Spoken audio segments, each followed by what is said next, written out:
This part of the video we're going to do our analysis. I took my KR98 out. I had the chronograph set up and I tested out some military surplus ammo that I had. And what I'm using is basically a corrosive Egyptian round. It was made in Egypt or Middle East somewhere. I bought it years ago. I bought like 2 cases of it. I had a couple thousand rounds of it. It was accurate.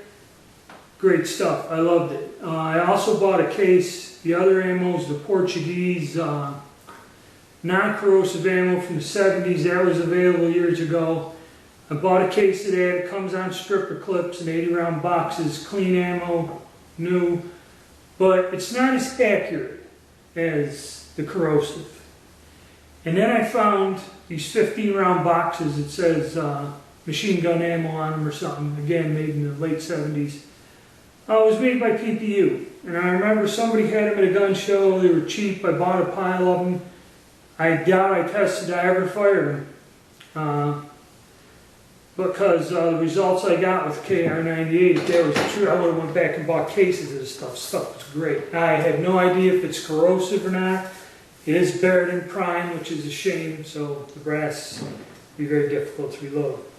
Now we're going to go over the results of the KR98, but I also brought these other guns out because in the video response area, or the comment area, I'm going to post as a video response, me doing the same test. I did it with one German 88 commission rifle, and I had this Turkish rifle, 38/88, where they rebuilt a 8mm bolt action using a commission 88 receiver. And I did the same test, so we'll review it. First, we'll go over what we got with the KR98. Okay, the Portuguese non-corrosive ammo had an average velocity of 2,246 feet per second. All 3 of these use the 198 grain boat tail sputter point bullet, standard load. Okay, so our average velocity was 2,246 with the Portuguese, standard deviation 24, extreme spread 61. With the PPU ammo, our average velocity was 2,335, roughly about another 100 feet per second. Standard deviation is down to 16, extreme spread 58, a little bit more stable. Portuguese ammo is good, it goes off, but compared to others, it's not that great. I mean, it's non-corrosive, it's wonderful stuff, but it isn't that accurate. And the corrosive Egyptian ammo had an average velocity of 2,362, few feet faster than the PPU ammo. Extreme spread of 49, standard deviation 16, a little bit more consistent there with that. The accuracy results were, and as usual, you get them here. Zoom in real quick. Portuguese ammo never was quite accurate. It was non-corrosive, surefire, but the accuracy department wasn't cool. The Egyptian ammo, I always had better luck with, and always better accuracy in all my guns. You know, sadly it's corrosive, you got to be careful when you clean it, but it was accurate stuff and always went off. But this PPU ammo, like I said, I had to shoot another, it's 20 rounds. Super accurate stuff, and I bought it and I don't think I ever tested it, because if I got these results when I just used to go out and target shoot, seen this, I would have bought cases of that stuff years ago. So that's the accuracy results. Now you can go and look at my other videos I'm tying into this. Now that we got that down, we'll compare it in the Turkish conversion of 38. I only had the Portuguese and the Egyptian ammo. So, as compared, Egyptian ammo.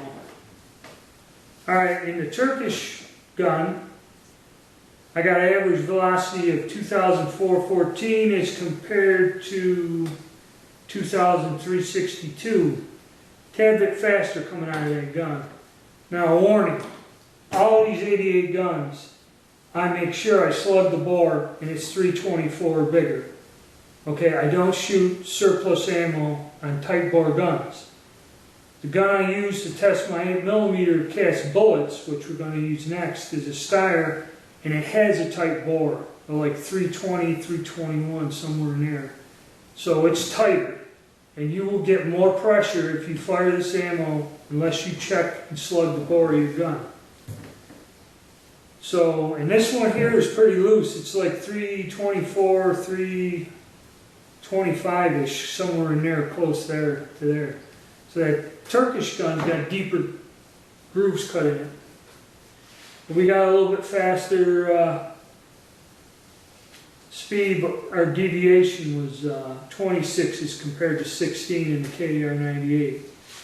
Now with the Portuguese ammo, out of the Turkish gun, our average velocity was 2,363, and it's 2,000, again, another few feet per second faster. Why? Has to be something with the rifling or the chambering. A little bit faster. 20 on deviation, 67 as compared to 24. So it's close. Portuguese ammo did pretty good. Now, I only got one with the actual 88 commission gun with the Egyptian corrosive. So let's see how that does up against the KR98. Okay, in the 88, average velocity was 2,402. Okay, it's faster, meaning the bore's got to be tighter or something. Average velocity in the Turk gun was 2,363 feet, and in the KR98, 2,362. So we went up another 40 thousandths. Our deviation was 33, which is the highest. The extreme spread was 98. High was 2433, low 2335. 23. Which is about the same. Let's see, and the KR98, the high velocity was 2,380, low velocity 2,331.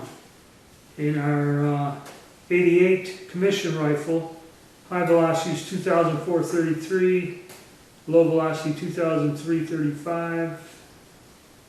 And out of the Turkish gun, low velocity 2,339, 2,406. So, for some reason, them bullets come out faster out of that 88. So yeah, maybe firing surplus in there ain't good. I'm going to get some of the 150 grain Romanian ammo, and I'm going to run it through the KR98, and maybe I'll run it through the two there being. People say it's safe, it's to World War I standards. It's not, because most people chronograph that stuff going at like 2,600, 2,800 feet per second. The World War I vintage Spire Point ammo just barely went over 2,000 feet per second with the old-fashioned powder in that. So that ammunition is not loaded to World War I standards, and I don't believe it's safe to shoot, or unless you believe the 88 action is strong enough to handle it and launch the military surplus. Okay, fine. Then it probably is safe to shoot in it. Some people do not believe this action is strong enough. And if you get a tight bore, which I have some of them that are 318, you are going to run into trouble. Then you're going to get dangerous. So you got to know your gun, got to know your ammo. And again, probably everybody does have the right idea. Hand load and cast bullets, or a real light load if you use jacketed bullets, is probably the best thing to do for the 88 commission. That's the whole purpose of this ammo testing with the chronograph and that, using a Because this gun was new, specs are new. I had Space KR98, the bore and everything is to modern standards. Okay, so we got a control gun that we know is correct and we know is strong enough to handle just about anything out there. As for other models, I got a question somebody asked me, I'm not sure. Anything modern made after World War II, you don't have any problems. The trick is the 88 commission rifle, okay, because A, the older style action, and B, there were a lot of modifications done which are not consistent. Okay, and I'm going to go over it. I'm going to do a series of very detailed videos on this, but this is what this ammo testing is all about, part of that. So that's what I did with this, and you could check out me shooting the other ones. Go down to the comment section. I have the videos and the video responses.